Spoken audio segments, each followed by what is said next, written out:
Hey, hi, hello, welcome back to my channel. I'm Jesse, and today I'm using this as an excuse to gush about some books. Since it's June and we are in the middle of the year, I decided that I wanted to go ahead and talk about some of my best books of 2024 so far. These are not books that necessarily came out this year. In fact, I don't think any of these books came out in 2024. Yeah, none of them did. The books that I'm going to be talking about today are 5 books that have impacted me the most, that have just renewed my love for reading. I feel like every time I read a really fantastic book, I feel like it just refreshes me and makes me so excited for reading, and all of these books made me so excited about reading. I'm going to be going in depth on 5 books, but then I also have some honorable mentions to talk about at the end of the video. Let's get started. It's time for a gush fest. First book on this list is by far the best book I've read this year. Like, no other book has compared to this book. It is top tier. It is that girl when it comes to books. It came into my life and set the standard so high for all the other books that I feel like no other book moving forward will be able to compete with this book. Like, I'm shook by how much I enjoyed this book. I'm shook by how much I love this book. And I can't even remember what my life was like before reading this book. I know that I'm being dramatic, but I probably will be dramatic in talking about all these books. So just prepare yourself, okay? Like, buckle up. You're in for a dramatic ride, okay? Like, I'm here to serve the dramatics today because I love these books, and when I talk about books that I love, I just can't help but fall into a very dramatic place. But anyway, the first book is A River Enchanted. This book was recommended to me by one of you, actually. I did a video where I read your favorite books from the previous year, from 2023, and one of you guys recommended this book to me, and I am forever in your debt because, oh my god, this book changed my life. I cannot even deal. I can deal, but it's hard to deal. I love this book. I love it. I'm gonna give you a simple pitch for this book, but I feel like no matter how I try to describe this book, I will never do a good job explaining the greatness of it, so just bear with me. But in this book, it takes place on an island where these girls have begun going missing. The island has spirits, and it's believed that the spirits are behind the girls going missing. We follow Adara, who is the heiress of the East, and she is doing what she can to kind of uncover the mystery behind these girls going missing, and in order to do so, she needs to lure out the spirits, and the only way that you can lure out the spirits is by a bard's music. Who does she know that's a bard that can play music to lure out the spirits? Oh, just her childhood rival Jack, so she summons Jack, who is currently studying music elsewhere, so he has to come back to the island, and they work together in order to kind of lure out the spirits, question them, and also get to the bottom of just where these missing girls are going. Where are they going? Can they get the girls that have gone missing back, or is it too late? The suspense, the thrills, the drama. It's really not that thrilling of a story. In fact, I do not want to recommend this book to people who cannot deal with slow-paced stories because it really takes its time to kind of develop things. But that's something that I personally really appreciated about it. I love the fact that it really takes its time to build up the world, build up the characters. Oh, the characters. In this book, you're following more than just Adara and Jack. You're following a couple other characters, and it just really shapes out the story because you're getting so many different perspectives. You're getting people who are investigating the missing girls. You're getting people who are directly affected by the girls going missing. And for me, it just added a lot of amazing layers to the story. There's a lot of complex relationships shown throughout here. I will say that this book is typically pitched as an enemies to lover situation between Adara and Jack, but the rivalry situation does not last very long. They talk about the rivalry a little bit, but then it's immediate water under the bridge, and they are so far past it. So I wouldn't go into this one expecting it to be a full-on enemies to lover situation. They definitely had some drama in the past, and they definitely were enemies, but it's not something that's going to be threaded throughout the entire novel. So do not go into this book expecting it to be an enemies to lover situation. One thing that I love so freaking much about this book is the atmosphere. I feel like I genuinely had an out-of-body experience reading this book. I was trying to explain my experience reading this book to some of my friends, and as I was doing so, I realized how weird I sounded. I was yeah, I felt like my spirit left my body and found itself within this book. And then I was maybe I should not be sharing the fact that that's how I felt while reading this book, because I feel like they're gonna be boy, are you okay? Are you good over there? Do we need to come check on you? Do we need to take you outside and have you touch some grass? But that just genuinely goes to show how well crafted this book is. The fact that I was just able to fully immerse myself in this story and have it be a situation where I was able to just kind of cross the line of reality and fiction, even though it's wild to say that out loud. I love that experience. I love that I found myself so immersed in this world. The plot itself is honestly pretty subtle, and it's slow moving again. The beats move at a slower pace, but they're all very intentional. And when you get to the end and you get a bigger picture, you kind of understand why the author planted the seeds in the way that they did, and it's just so great. It's so fantastic, and I feel like it really has me wanting to read more fantasy books like this one. So if you have any books that are similar to A River Enchanted, you know what to do. You know where to leave those book recommendations. If you don't know where to leave them, go to the comment section. That's where you leave me a book recommendation, okay? So if you've got book recommendations similar to A River Enchanted, I want them. I need them. I am truly of the belief that nothing will compare to A River Enchanted. Like, that's how ride or die I am for this book currently. Like, I don't think that you can sever my ties with this book. Like, I'm pretty in deep. I don't think any book can come in and truly be a rival for this book, but I still would like to read more books similar to this one, so drop a rec for me. Next book you've probably never heard of before. People never talk about this author. In fact, this author is severely underrated. I feel like I never see people post this author's books on social media.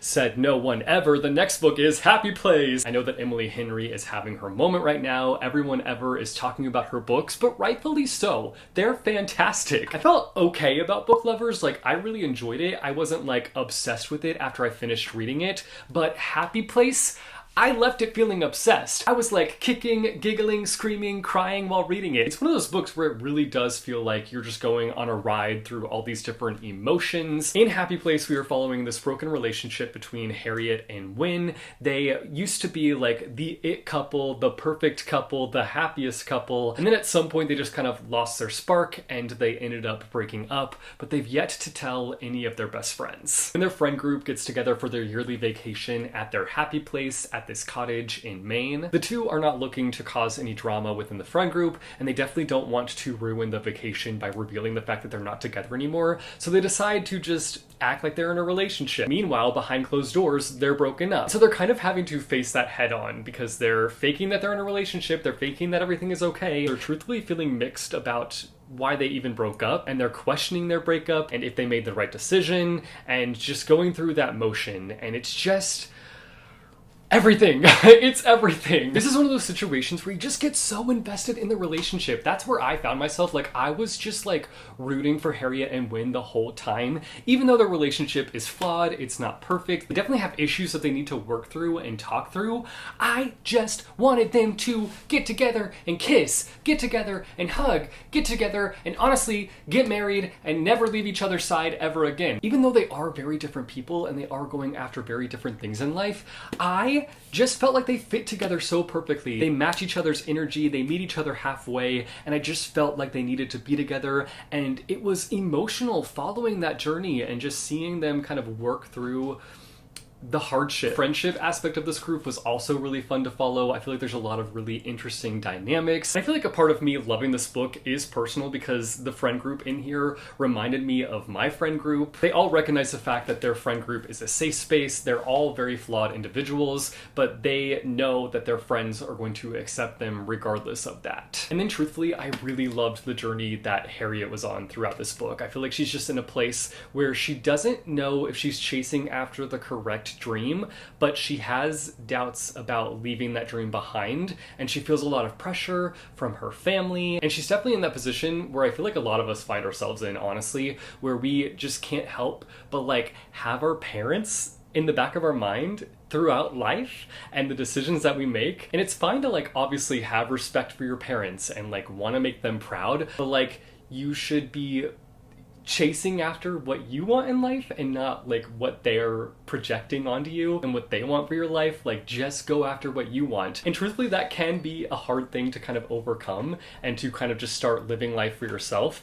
And I feel like that's the journey that Harriet reflects in this. And I feel like for me, I really appreciated seeing that journey in here, and I respected kind of some of the decisions that she makes along the way. I'm not gonna give details, obviously, because spoilers, but Respect, Harriet, respect. I really loved it. I highly recommend it. I also feel like this is like the perfect time to read a book like this because it's got the summery vibes. It's obviously summertime. Pick up this book if you're wanting some summery vibes. It's not a book that's like happy from beginning to end. Even though it does have happy in the cover, it is much more of an emotional, heartfelt read. But it does have its happy moments. It does have some lighter moments sprinkled throughout it. So I highly recommend it. Check it out. Let this be your new book obsession. Another author that is so underrated and nobody talks about said no one ever again. I have a lot of popular books on this list. I'm sorry. I have been catching up on some popular books and they've been hitting, okay? They've been hitting. The next book that hit my life and wrecked my life, Yellowface by R.F. Kuang.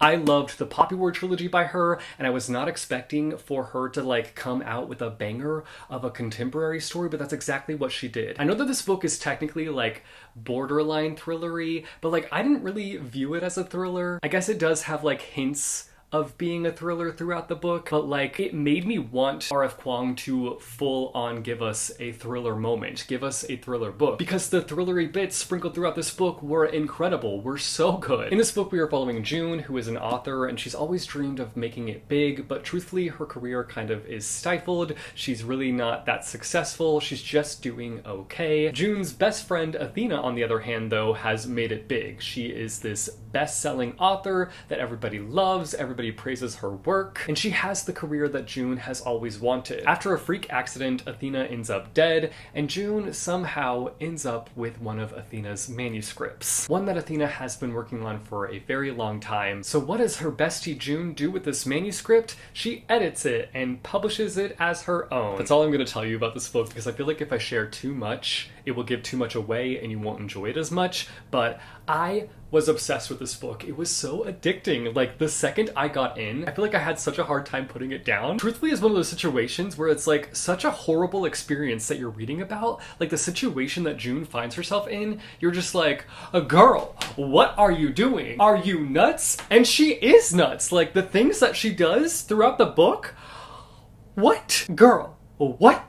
What are you doing? But it's one of those situations where like you just can't stop reading. You can't stop watching the train wreck before you. The train wreck that doesn't seem to stop throughout this book. You just get so addicted to reading the mess. And that's where I found myself. It's not necessarily like a light, happy, fun situation to read about. In fact, there are moments where you are just like so frustrated with June because throughout the entirety of this story, she is gaslighting herself, gassing herself up into believing that she is a good person when she is in fact one of the worst people ever. It is wild and I loved it. I loved every bit of it. The author weaves in commentary on racism and publishing throughout this book as well, and I feel like those were really important things that were brought up and also like made sense to the story, and I just really, really love this book. It's not one that I think is going to be for everybody, but it really worked for me and I definitely recommend it if it sounds interesting to you. This next book I know is not perfect and I've even been critical in talking about it, but my enjoyment for it was top tier. I loved my experience reading this book. I was entertained all the way through, and that is The Wishing Game. This story is basically Willy Wonka and the Chocolate Factory if Willy Wonka was an author and he produced books rather than candy. Years ago, this mega best-selling author stopped writing and disappeared, and nobody knows why. But now he is back with a competition that has a prize that will change the winner's life forever. My one complaint about this book is that the challenges just felt a little bit underwhelming to me. I felt like they needed to be a little bit expanded because for the most part they were just rather lackluster. But outside of that, this story is just like beaming with the best vibes. Like it just is one of those books where you leave it feeling good. It's really wholesome, it's really pure, there is some emotion tucked away in the pages, but for the most part it's just one of those books where you leave it feeling so much lighter and happier, and again, it's a really entertaining read. I guess I do have one other complaint, and that was the romance. It just did not need to happen. There did not need to be a romance in this book at all. I was just like, why is this in here? It doesn't need to happen. Not me not being able to spit out what I'm trying to say, but like, that was another thing that really bothered me. But outside of that, this book just made me feel so good. If you want a book that just makes you feel so good, which who doesn't? Who doesn't want to feel good when they're reading a book? Regardless, I highly recommend checking out The Wishing Game. despite the fact that I just critiqued it. We're on to book 5 in my top 5, but I am going to talk about some honorable mentions because there's just so many books that hit different this year that have just been hitting so good. But the last on my top 5 of the year so far is Before the Coffee Gets Cold. This is obviously a very popular book, but despite it being a very popular book, it doesn't have a very high overall rating on Goodreads. I had just seen this book like everywhere, like all over my Instagram feed, all over my TikTok feed, that I just assumed that everybody that read it really loved it, but I guess not. Goodreads reminded me that just because you see a book a lot does not mean that a lot of people were loving it. But I did fall in the group of people that loved this book. Like, I felt like this book was honestly made for me. Is it perfect? Absolutely not. Similar to The Wishing Game, I do have some critiques when it comes to this book, but my overall enjoyment of the story overshadows any criticism that I have of it. This story takes place at a cafe where people are able to go back in time or go into the future, and throughout this book we're following 4 different people who decide to go back in the past or go into the future in order to get closure surrounding certain situations. This was not a love at first sight situation for me. Like, I didn't love it immediately when getting into it, but I kind of had to shift my perspective when I first got into it, because when I went in, I was expecting it to be a full-fledged time travel novel situation, and it just was not that at all. In fact, the time travel element is just so underwhelming, truthfully. Like, it's just such a smaller part of this book than I was expecting. And so after reading the first story, I really had to kind of shift my mindset. But once I shifted my mindset, oh, this book had me. It had me. It's one of those books where every character in the story has a purpose. You are going on these really heartfelt and emotional journeys with these characters as they discuss things that they have gone through or are currently going through. And then you see them kind of try to find peace with those situations by either going into the past or going into the future. And as somebody who just like really loves stories that follow characters where you just get to know them on a very deep level, like, this book was made for me because that's exactly what it delivers. It delivers you going on these really deep journeys with these characters and getting to know them and following them through these really emotional situations. And I loved it so much. I pretty much got very attached to each and every character by the end of it, and I was devastated when it was over. I don't know what the cast of characters look like throughout the series, because this is the start of a series. I think there's 4 books in total currently, and so I'm not sure if like these characters show up in those books, but I really freaking hope that they do, because I love these characters. They're my babies, they're my children, even though a lot of them are older than me. So I'm their baby, I guess. I do have some criticisms surrounding this book. The pacing was a little bit off at times. The time travel element just really bothered me because this book is really pitched as being a time travel story. But again, I was able to kind of shift my perspective and kind of have an understanding as to why it was even brought into the book, because it's really more so about you going on these journeys with these characters. And I feel like it's kind of about like finding comfort in the fact that like we all are going on our own journeys in life and we are all dealing with our own stuff, and recognizing the fact that like everybody puts up a front, everybody acts like they're okay, but we all have things that we're going through and hardships. And it's important to recognize that in going about our day-to-day life and, you know, the people that we encounter and the experiences that we have with different people. I loved it. I know it's not going to be for everybody, but it sure was for me. Finally, I have some honorable mentions. These are books that just didn't make it into my top 5 stack, but I still wanted to mention them. First up, I have Untethered Sky by Fonda Lee. I checked this out from the library, and I still have not picked up a physical copy, but at some point it's happening because I need this as a part of my collection. We're following a girl who is training this creature called a Rucker, I think. I can't remember exactly what the creature is called. I'm pretty sure it's Rucker, though. And she is trying to train this creature in order for it to kill these beasts called Manticore. And it just is such a beautiful story. Like, you're literally just following her training this creature, and then also kind of her interactions with other trainers, and you learn about her life, and you learn why she's even fighting the Manticore, and I just loved it so much. I loved seeing all the relationships. I loved seeing her relationship with the creature that she's training. And there's also like lots of action-packed, heart-racing little scenes throughout this story. Just loved it so much, and I need to read more by Fonda Lee. I really need to read the Jade City trilogy. It's gotta happen. Next up, we've got the Montague Twins is another one that I picked up from the library that I need to get my hands on a physical copy of because I loved it so much. This one is like the Hardy Boys meets Supernatural. We're following these twin detectives and their half-sister as they investigate this girl that's gone missing. It's just such a fun journey, and the three of them have such a fun dynamic. There's so much hilarious dialogue throughout this story. I also love the brother situation. I feel like they're very supportive of each other, and I loved seeing that. And the mystery is really fun too, and it takes you in a very unexpected place. Pair all those things with excellent illustrations, and that's exactly why I love the Montague twins. And finally, I have here Summer Ghost. This is also an anime. I'm not sure if the anime came first or if the manga came first, but regardless, this is how I consumed this story. And let me just say, it broke me, it crushed me. But y'all know I love when a story breaks me, I love when a story destroys me.